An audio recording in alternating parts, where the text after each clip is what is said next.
إن الحمد لله نحمده ونستعينه ونستغفره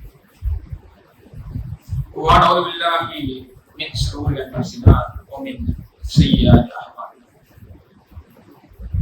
من يهده الله فلا مضل له ومن يضلل فلا هادي له وأشهد لا إله إلا الله وحده لا شريك له وأشهد أن محمدا عبده ورسوله أما بعد يا أيها الناس اتقوا ربكم الذي خلقكم من نفس واحدة وخلق منها زوجها وبث منهما رجالا كثيرا ونساء واتقوا الله الذي تساءلون به والأرحام إن الله كان عليكم رقيبا يا أيها الذين آمنوا اتقوا الله حق تقاته ولا تموتن إلا وأنتم مسلمون يا أيها الذين آمنوا اتقوا الله وقولوا قولا سديدا يصلح لكم أعمالكم ويغفر لكم ذنوبكم ومن يطع الله ورسوله فقد فاز فوزا عظيما قال رسول الله صلى الله عليه وسلم إن أصدق الحديث كتاب الله وأحسن الهدي هدي محمد صلى الله عليه وسلم وشر الأمور محدثاتها وكل محدثة بدعة وكل بدعة ضلالة وكل ضلالة في النار. வார்த்தைகளிடையே ஆகச் சிறந்த வார்த்தை அல்லாஹ்வுடைய வார்த்தைகள். நமக்கு காட்டி தரப்பட்ட வழிகாட்டு நெறிமுறைகளில் மிகச் சிறந்தது எம்பெருமானார் நபிகள் நாயகம் ஸல்லல்லாஹு அலைஹி வஸல்லம் அவர்கள் நம்முடைய வாழ்க்கையிலே வாழ்ந்து வழிகாட்டிய நெறிமுறைகள் என்றும் உலகத்திலே நாம் எத்தனையோ காரியங்களை செய்து கொண்டிருக்கின்றோம். ஆனால் நாம் செய்யக்கூடிய காரியங்களிலே தரந்தாழ்ந்த காரியங்கள் நம்முடைய மார்க்க விடயத்திலே புதுமையாக புகுத்தப்பட்ட காரியங்கள் என்றும் அவ்வாறு நம்முடைய இஸ்லாமிய மார்க்கத்திலே புதுமையாக புகுத்தப்பட்ட எந்த ஒரு காரியமாக இருந்தாலும் சரி, நிச்சயமாக அது வழிகேடு. ஒவ்வொரு வழிகேடான காரியமும் அதிகமாக நாம் எதை நோக்கி அஞ்சுகிறோமோ, எதை பார்த்து வெறுக்கிறோமோ அப்படிப்பட்ட நரகத்திலே இட்டுக் கொண்டு செல்ல போதுமானதாக இருக்கும் என்று எம்பெருமானார் நபிகள் நாயகம் ஸல்லல்லாஹு அலைஹி வஸல்லம் அவர்கள் நம்முடைய ஒவ்வொரு உரையிலும் நம்முடைய தோழர்களுக்கு மீண்டும் மீண்டும் ஞாபகமூட்டிய அந்த நபிமொழியை இந்த இடத்திலே உங்களிடத்திலே எடுத்து வைத்தவனாக என்னுடைய உரையினை ஆரம்பிக்கிறேன். வினயத்திற்குரிய எல்லாம் அல்ல ஏகநாயகி நல்லடியார்களே, அல்லாஹ்வுடைய மிகச்சிறந்த கிருபையினால் உலகத்திலே எத்தனையோ படைப்புகள் படைக்கப்பட்டிருந்தாலும் கூட ஏக இறைவன் இந்த உலகத்திலே படைத்த படைப்புகளிலேயே ஆகச் சிறந்த ஒரு படைப்பு இருக்கும் என்று சொன்னால் மனிதர்களாகிய நம்மைத்தான் அல்லாஹ் ரப்பல் ஆலமீன் திருமறையிலே அடையாளப்படுத்துகிறான். மனிதனை காட்டிலும் அறிவிலும் ஆற்றலிலும் திறமையிலும் சக்தியிலும் உயர்ந்த படைப்புகள் இந்த உலகத்திலே படைக்கப்பட்டிருக்கிறது தான். ஆனால் இறைவனால் மிகச்சிறந்த ஒரு படைப்பாக நமக்கு கிடைக்கப்பட்ட அங்கீகாரத்தை நாம் சரியான முறையிலே வாழ்க்கையிலே பயன்படுத்திக் கொள்கிறோமா என்று கேட்டால் மிகப்பெரிய கேள்விக்குறியாக நமக்கு முன்னால் இருக்கக்கூடிய காட்சியை பார்க்கிறோம். அப்படிப்பட்ட மனிதர்களாகிய நமக்கு நம்முடைய வாழ்க்கையிலே பல்வேறு காலகட்டங்களிலே மிகச்சிறந்த படிப்பினைகளையும் பாடங்களையும் அல்லாஹ் ரப்பல் ஆலமீன் கற்றுத் தருகிறார். உலகத்திலே சிறந்த படைப்பாக படைத்தது மட்டுமில்லாமல் சிறந்த படைப்பு சிறந்ததை சரியான முறையிலே வாழ்க்கையிலே கடைபிடித்து வாழ வேண்டும் என்ற காரணத்திற்காக பல்வேறு சோதனைகளை அல்லாஹ் ரப்பல் ஆலமீன் ஒவ்வொரு நபருடைய வாழ்க்கையிலும் கொடுக்கிறார். ஒரு மனிதனுடைய வாழ்க்கையிலே கிடைக்கப்பட்ட சோதனைகள் இன்னொரு மனிதனுடைய வாழ்க்கையிலே ஏற்படுவது கிடையாது. இந்த சோதனைகள் ஊடாக அல்லாஹ் ரப்பல் ஆலமீன் விரும்புவது என்று கேட்டால் சோதனைகளை கண்டு துவண்டு விடாமல் அதை கொண்டு படிப்பினைகளை அமைத்துக் கொள்ள வேண்டும் என்ற காரணத்திற்காக தான் இத்தனை சோதனைகளை கொடுக்கக்கூடிய காட்சியை பார்க்கிறோம். அப்படி உலகத்திலே பல்வேறு படிப்பினைகளை நாம் பல்வேறு சோதனைகளின் வாயிலாக சந்தர்ப்பங்களின் வாயிலாக நம்முடைய வாழ்க்கையில சந்திக்கக்கூடிய நிகழ்வுகளின் சூழ்நிலைகளின் வாயிலாக அடைந்து கொள்கிறோம்.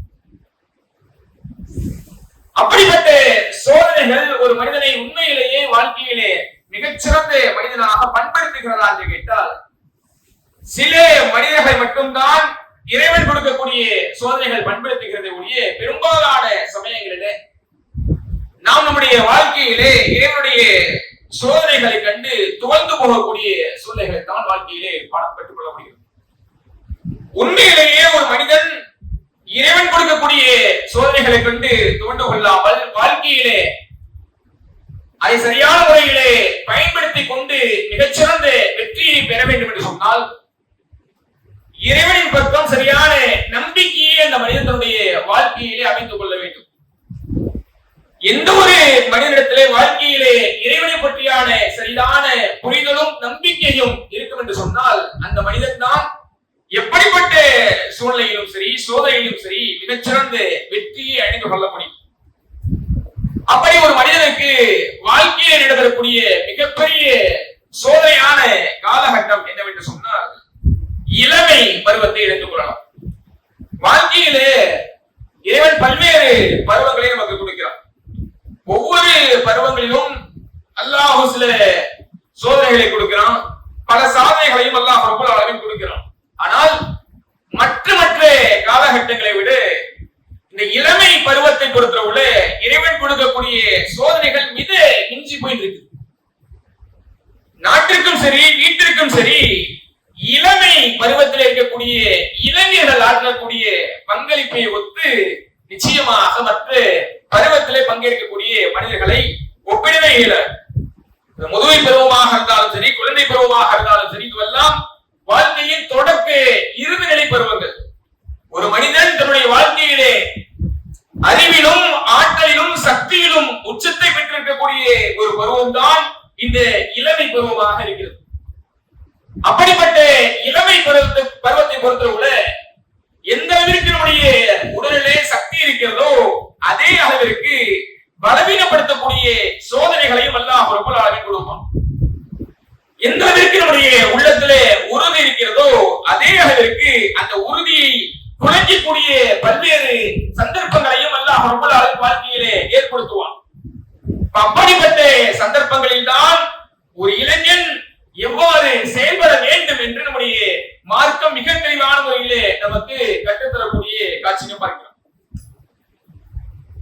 அல்லாஹ்வுடைய தூதர் ஸல்லல்லாஹு அலைஹி வஸல்லம் அவர்கள்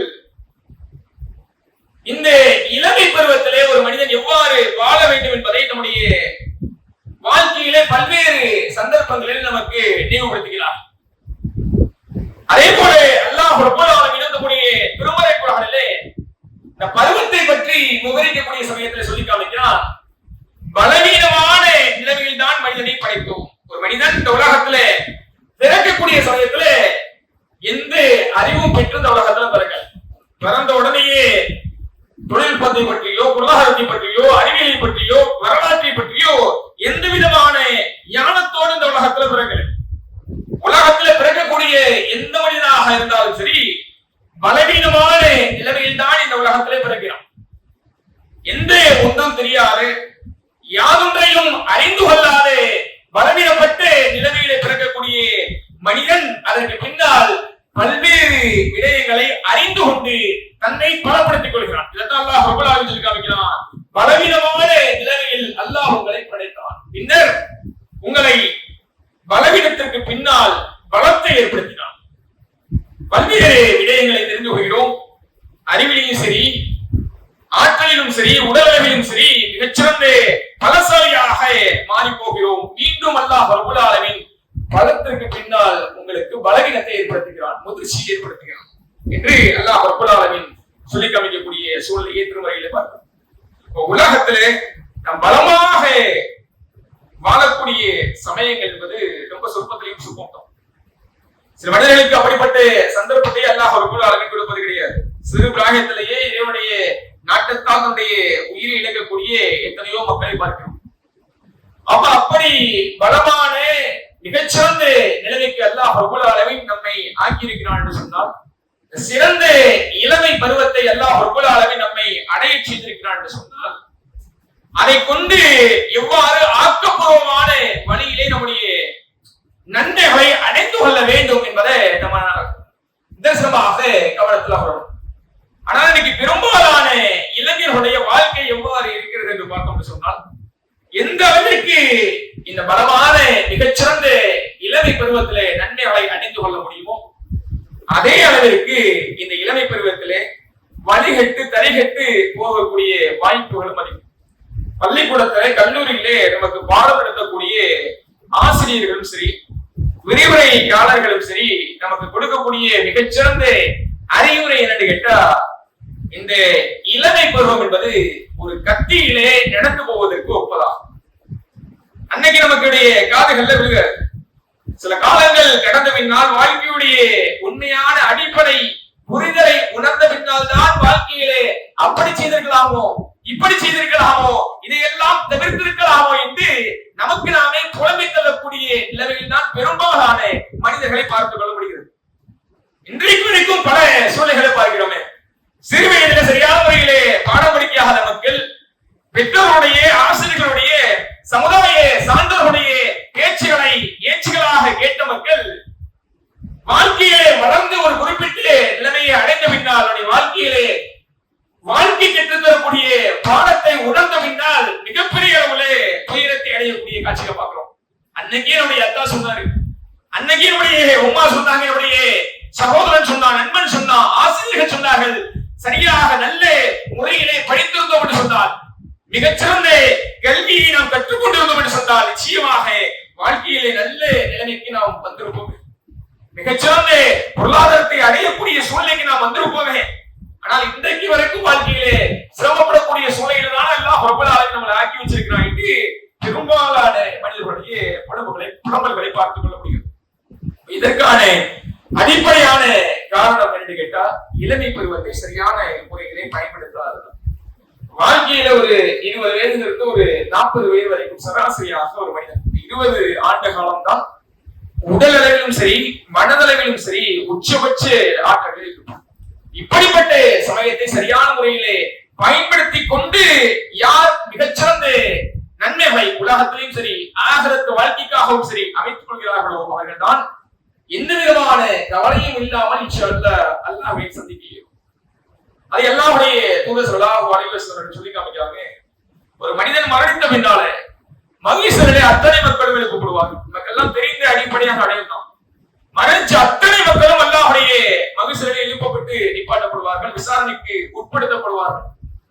உலகத்துல எந்த ஒரு மனிதனும் அதற்கு விதிவிலக்கு கிடையாது. நபிமார்களாக இருந்தாலும் சரி, நபி தோழர்களாக இருந்தாலும் சரி, ஆண்டோர்களாக இருந்தாலும் சரி, சான்றோர்களாக இருந்தாலும் சரி, உலகத்திலே பிறந்த எந்த ஒரு மனிதனாக இருந்தாலும் சரி அந்த மகிழ்ச்சியிலே அல்லாஹ்வுடைய விசாரணைக்கு உட்படுத்தப்படுவான். அப்படி விசாரணை செய்யக்கூடிய சமயத்திலே சாதாரண நாளாக அன்றைய தினம் இருக்காது. அன்றைய தினம் இந்த உலகத்தில் சந்திக்கக்கூடிய நாளை போல 24 மணி நேரம் கொண்ட சாதாரண நாளாக இருக்காது.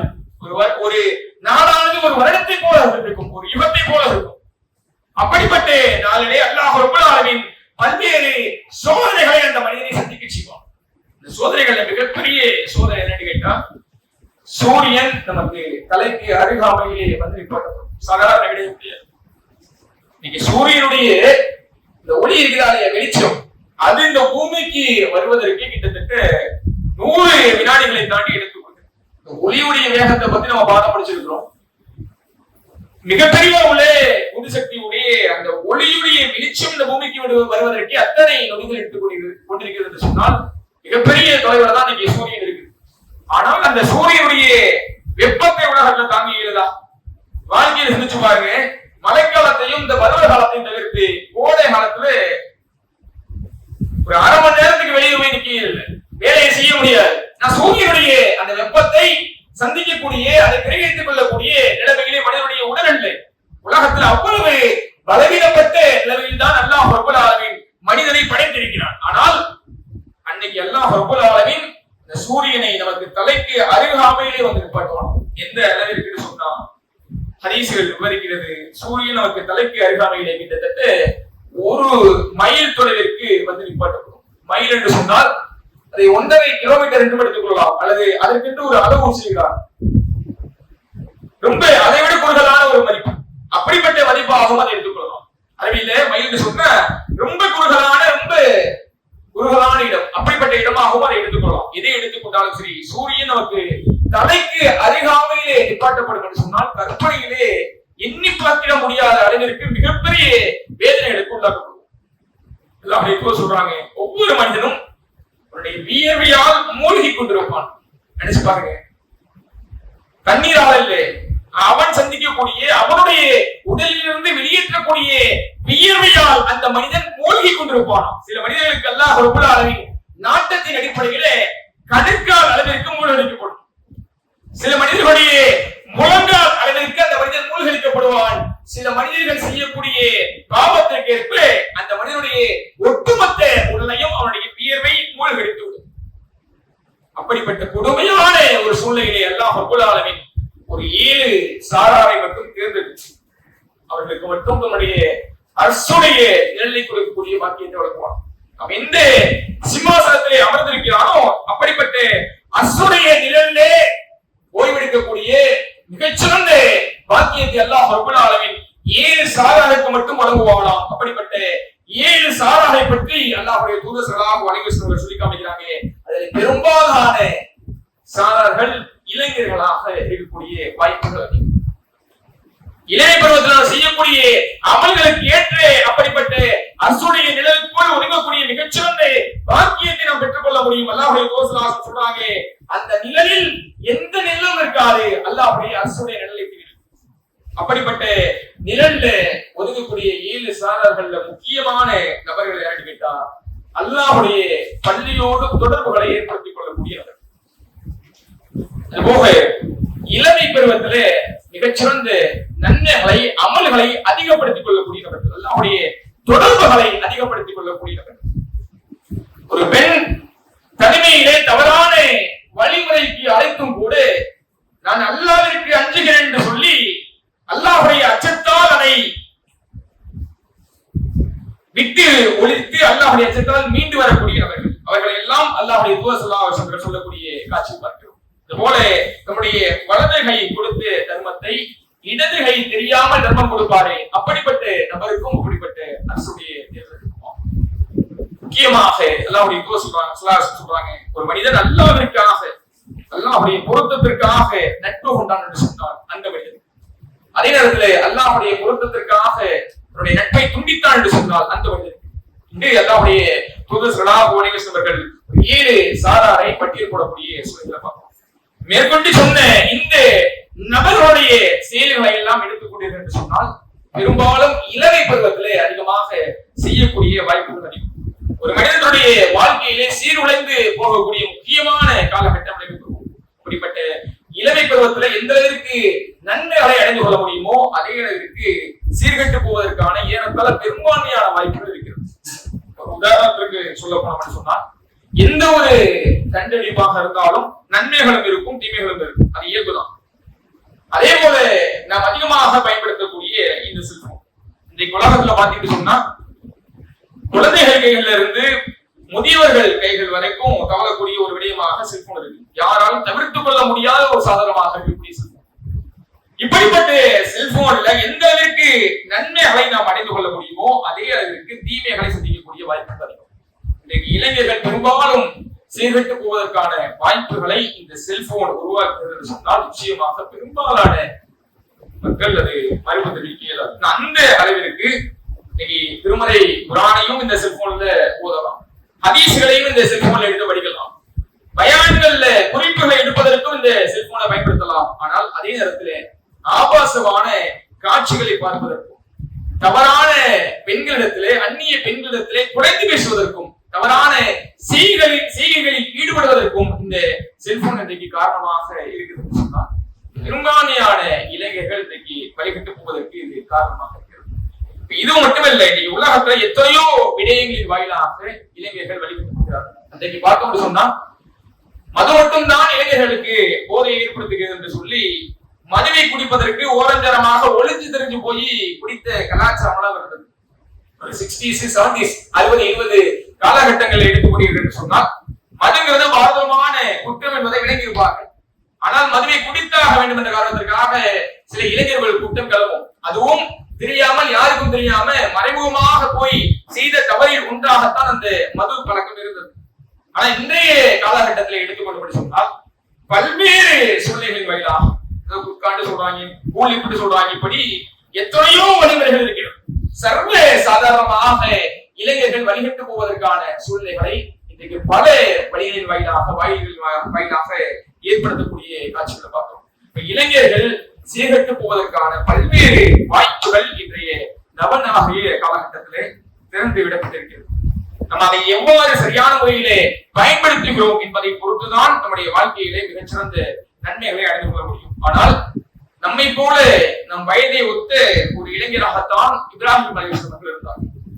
இப்ராஹிம் அலைஹிஸ்ஸலாத்தை அல்லாஹ் ரப்பல் ஆலமீன் உலகத்து மனிதர்களுக்கெல்லாம் மிகச்சிறந்த முன்மாதிரி, உஸ்வத்துல் ஹஸனா, அழகிய முன்மாதிரி என்று சொல்லி காட்டுகிறார். அப்படிப்பட்ட இப்ராஹிம் அலைஹிஸ்ஸலாம் அவர்கள் தம்முடைய இளமை காலகட்டத்தில் மிகச்சிறந்த மனிதராக இருந்து காட்டினார். எந்த அளவிற்கு சொன்னால், இன்றைக்கு அத்தனை சிலைகளையும் முடித்த பின்னால் பெரிய சிலையிட்ட கோடாரியை வச்சுட்டு இப்ராஹிம் அலைஹிஸ்ஸலாம் போயிடுறாங்க. அவர்களுக்கு படிப்பினை கிடைக்க வேண்டும் என்ற காரணத்திற்காக திரும்ப வந்து பாக்குறாங்க, அத்தனை சிலைகளும் உடைக்கப்பட்டிருக்கிறது. அதுல ஒரு கூட்டத்துல ஒரு மனிதன் எழுந்து சொன்ன வார்த்தை தெரியுமா? நிச்சயமாக இந்த காரியத்தை அந்த இளைஞர் தான் செய்திருப்பார், அந்த இப்ராஹிம் தான் செய்திருப்பார். அப்ப அவருக்கு 40 வயது 50 வயது கிடையாது, இளமை பருவம், ரொம்ப துடிப்பான ஒரு வயது. அந்த வயதுல எப்படிப்பட்ட காரியத்தையும் செய்யலாம், எந்த ஆசவாசங்களையும் உலகத்திலே அனுபவித்துக் கொள்ளலாம். ஆனால் இப்ராஹிம் அலைஹிஸ்ஸலாம் அவர்கள் செய்த காரியம் தெரியுமா?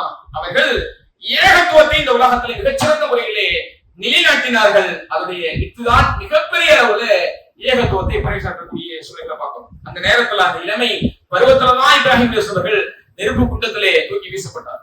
அப்படிப்பட்ட சூழலிலும் கூட இப்ராஹிம் அலைஹிஸ்ஸலாம் அவர்கள் உறுதியாக இருந்தார்கள். காரணம், இறைவனின் பக்கம் கொண்ட உறுதியான நம்பிக்கை. அப்படிப்பட்ட நம்பிக்கையும் மிகச்சிறந்த இறையச்சமும் இன்றைக்கு பெரும்பாலான இளைஞர்களிடத்திலே காணாத ஒரு காட்சி தான். பள்ளிவாசலுக்கு வருவதற்கு இன்றைக்கு பெரும்பாலான இளைஞர்களுக்கு சிரமத்தை ஏற்படுத்தக்கூடிய காட்சி பார்க்கணும். அல்லாஹ்வுடைய தூதர் ஸல்லல்லாஹு அலைஹி வஸல்லம் சொன்னாங்க, எந்த ஒரு இளைஞன் பள்ளிவாசலோடு தன்னுடைய தொடர்புகளை அதிகமாக்கிக் கொள்கிறானோ நிச்சயமாக அவனுக்கு அரசுடைய நிழல் இருக்கு என்று அல்லாஹ்வுடைய தூதர் சொன்னாங்க. இன்னைக்கு நட்புகளை பல்வேறு சூழ்நிலைகளை அமைத்துக் கொள்கிறோம். ஆனால் அல்லாஹ்விற்காக நட்பு கொள்ளக்கூடிய இளைஞர்கள் எத்தனை பேர்? பேஸ்புக்ல, வாட்ஸ்அப்ல, இன்ஸ்டாகிராம்ல, ட்விட்டர்ல, எக்ஸ்ல இப்படி எத்தனையோ வழிமுறைகள் நம்முடைய நட்பு படம் தொடங்குது.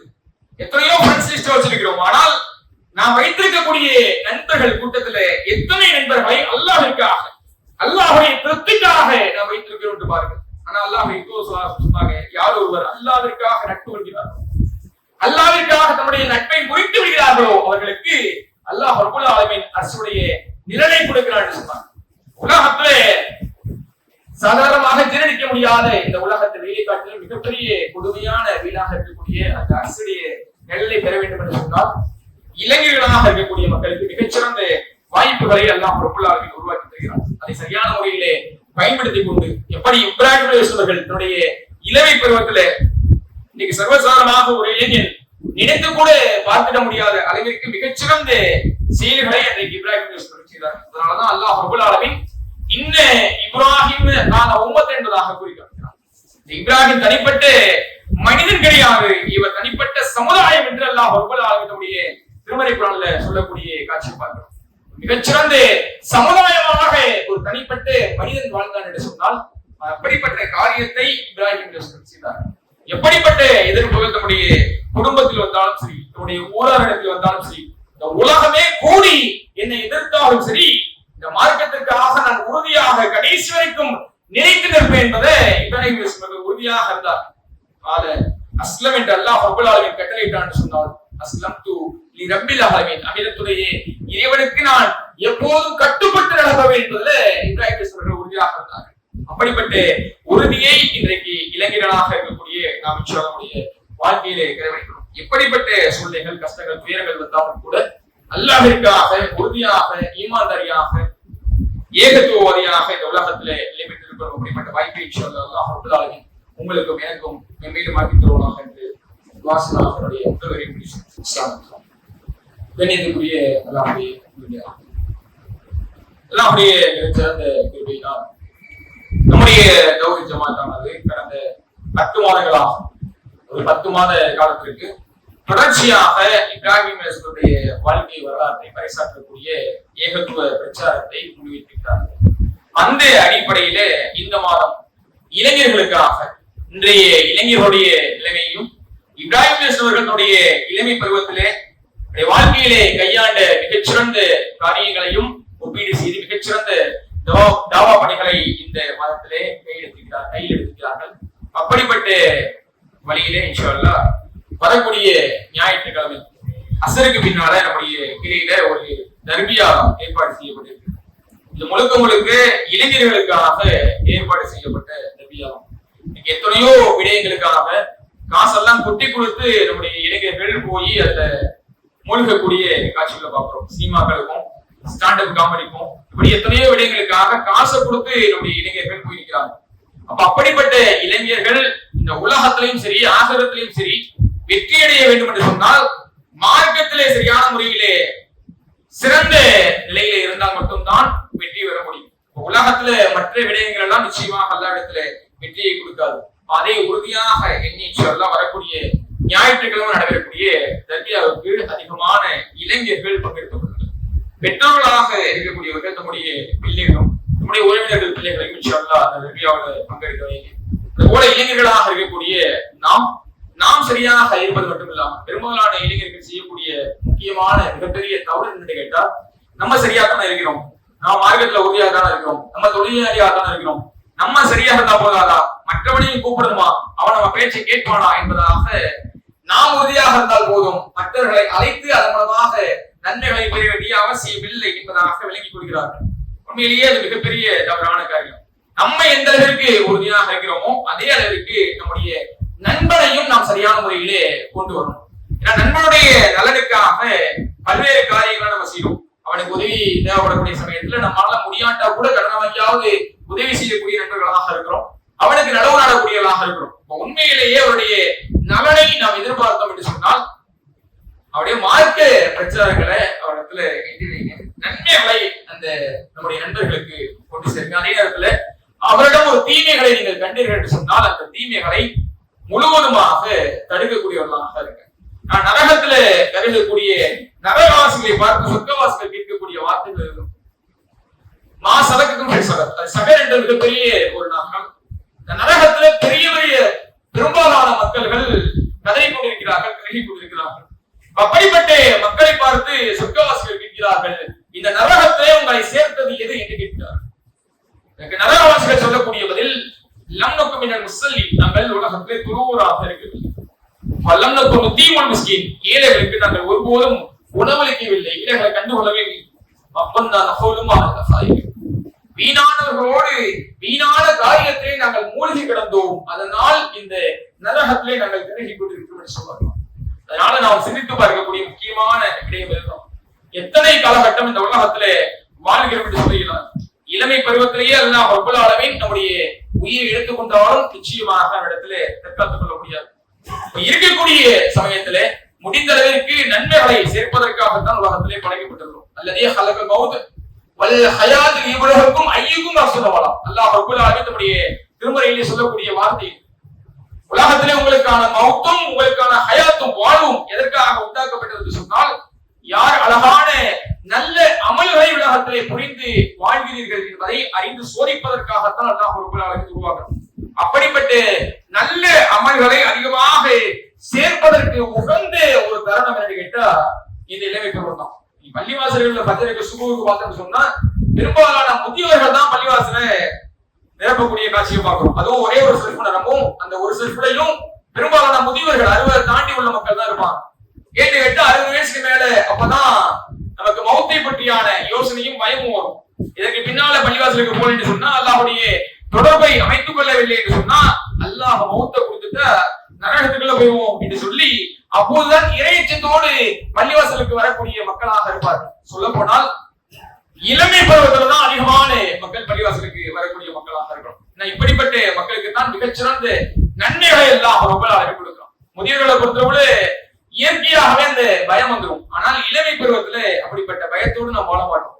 நமக்கு தான் துடிப்பான ஆரோக்கியம் இருக்குது, மிகச்சிறந்த செல்வங்கள் இருக்குது, நல்ல நிலைமையில தான் நம்ம இருக்கிறோம். எதற்கு அல்லாஹ் போய் வணங்கணும் என்ற ஒரு இருமாப்புல தெரியக்கூடிய இந்த இளமை பருவத்துல எந்த அளவுக்கு உள்ளச்சத்தோடு நம்முடைய கர்வம் பெருமை அத்தனையும் முதலில் தெளிவிட்டு அல்லாஹ்விற்காக அடிபணிந்து இறை நம்பிக்கையாளனாக முழுவதுமாக கட்டுப்பட்ட அடியானாக பள்ளிவாசல்ல நுழைகிறானோ நிச்சயமாக மிகச்சிறந்த கூலிகளை நாம் பெற்றுக்கொள்ளலாம். நம்முடைய சகோதரர்கள் தோழர்கள் அப்படிப்பட்ட சூழ்நிலையை பெற்றுக் கொடுப்பதற்கும் நாம் இன்ஷா அல்லாஹ் உபயோகமாக இருக்கும். அதனால இந்த தர்பியத்து வகுப்புல இன்ஷா அல்லாஹ் அதிகமான நம்முடைய நண்பர்களையும் உறவினர்களையும் சொந்த பந்தங்களையும் இன்ஷா அல்லாஹ் அதிகமாக கலந்து கொள்ள செய்து மிகச்சிறந்த நன்மைகளை பெற்றுக் கொள்ள வேண்டும் என்று அல்லாஹ் அதிகமாக துஆ செய்யலாம். என்னுடைய இந்த உரையை முடிவு செய்யும். அஸ்ஸலாமு அலைக்கும் வரஹ்மத்துல்லாஹி